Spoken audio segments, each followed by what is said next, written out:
Friends, welcome back to my YouTube channel. ಇವತ್ತಿನ ವಿಡಿಯೋದಲ್ಲಿ assistant ಲೋಕೋ pilot ಹುದ್ದೆಗಳ ಬಗ್ಗೆ ಈ ವಿಡಿಯೋದಲ್ಲಿ ಡಿಸ್ಕಸ್ ಮಾಡ್ತಾ ಹೋಗ್ತೇನೆ. ಅಸಿಸ್ಟೆಂಟ್ ಲೋಕೋ ಪೈಲಟ್ ಹುದ್ದೆಗಳಿಗೆ ಆನ್ಲೈನ್ ಅರ್ಜಿ ಪ್ರಾರಂಭವಾಗಿದೆ.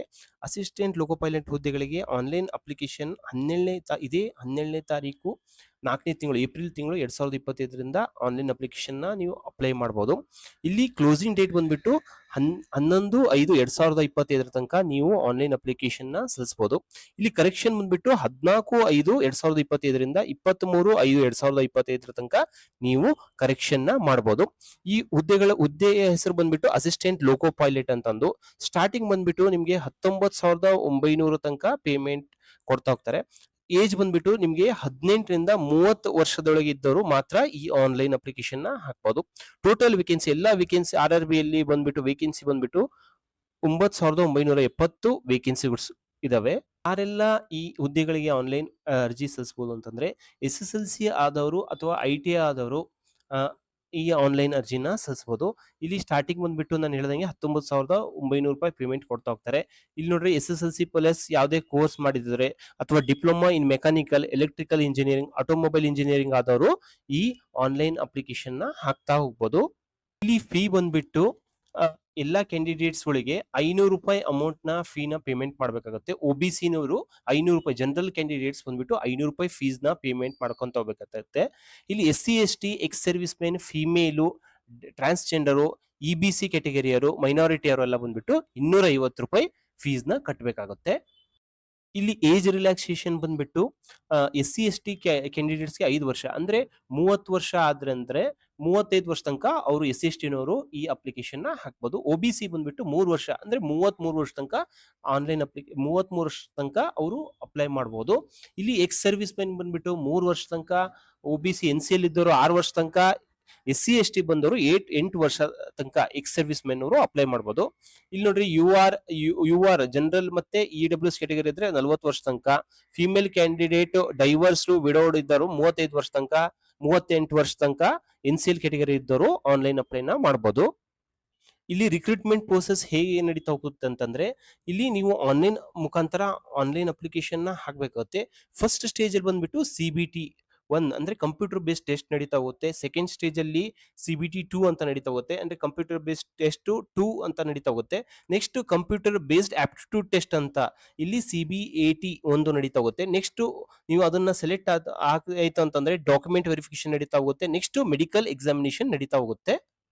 ನಿಮ್ಗೆ ಏನಾದ್ರೂ ನೀವು ಎಕ್ಸಾಮ್ ಆನ್ಲೈನ್ ಅಪ್ಲೈ ಮಾಡಿದಾಗ ಎಕ್ಸಾಮಿನೇಷನ್ ಶೆಡ್ಯೂಲ್ ಎಲ್ಲ ನಿಮ್ಗೆ SMS ಥ್ರೂ ಅಥವಾ RRB ವೆಬ್ಸೈಟ್ ಮುಖಾಂತರ ಎಲ್ಲ ತಿಳಿಸ್ತಾ ಹೋಗುತ್ತೆ. ಇನ್ ಕೇಸ್ ಏನಾದ್ರೂ ಪೋಸ್ಟ್ ಪೋನ್ ಆಯ್ತು ಅಂತಂದ್ರೆ ನಿಮ್ಮ ಯಾವ ಸೆಂಟ್ರಲ್ಲಿ ನಿಮ್ಮ ಎಕ್ಸಾಮ್ ಆಗಿರುತ್ತಲ್ಲ ಅದನ್ನೆಲ್ಲ ನಿಮ್ಗೆ ಎಲ್ಲ ಹೇಳ್ತಾ ಹೋಗ್ತಾರೆ ವೆಬ್ಸೈಟ್ ಅಲ್ಲಿ.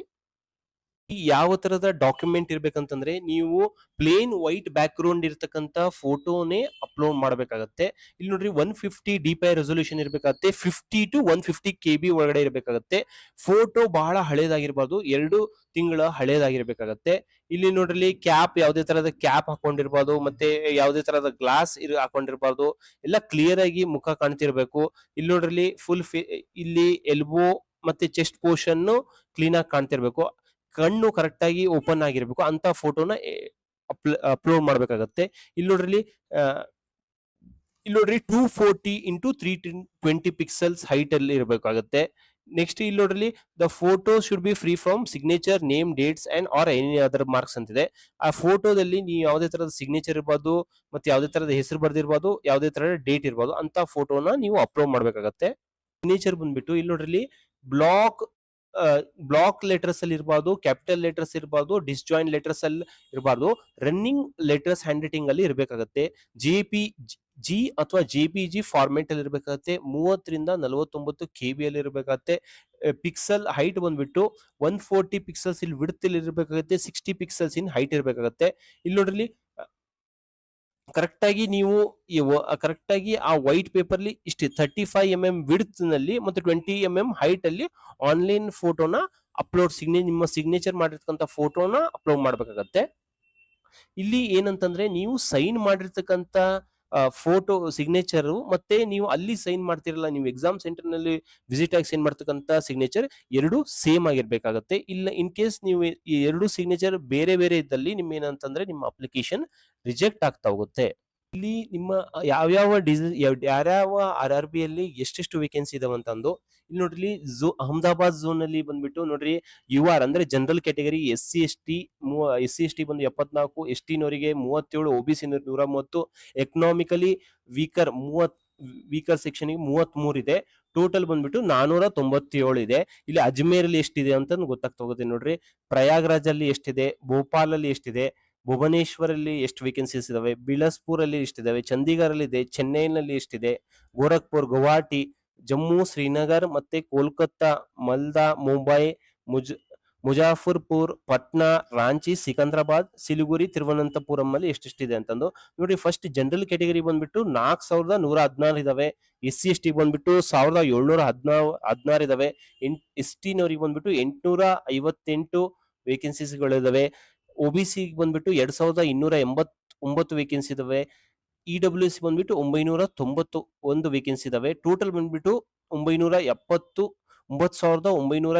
ವೇಕೆನ್ಸೀಸ್ ಇದಾವೆ. ಎಕ್ಸ್ ಸರ್ವಿಸ್ ಮ್ಯಾನ್ ಬಂದ್ಬಿಟ್ಟು 1004 ವೇಕೆನ್ಸಿ ಇದಾವೆ. ನೀವೇನಾದ್ರೂ ಹೊಸಬ್ರಾಗಿದ್ರೆ ನಮ್ಮ ಚಾನಲ್ ನ ಲೈಕ್ ಮಾಡಿ, ಶೇರ್ ಮಾಡಿ, ಸಬ್ಸ್ಕ್ರೈಬ್ ಮಾಡಿ.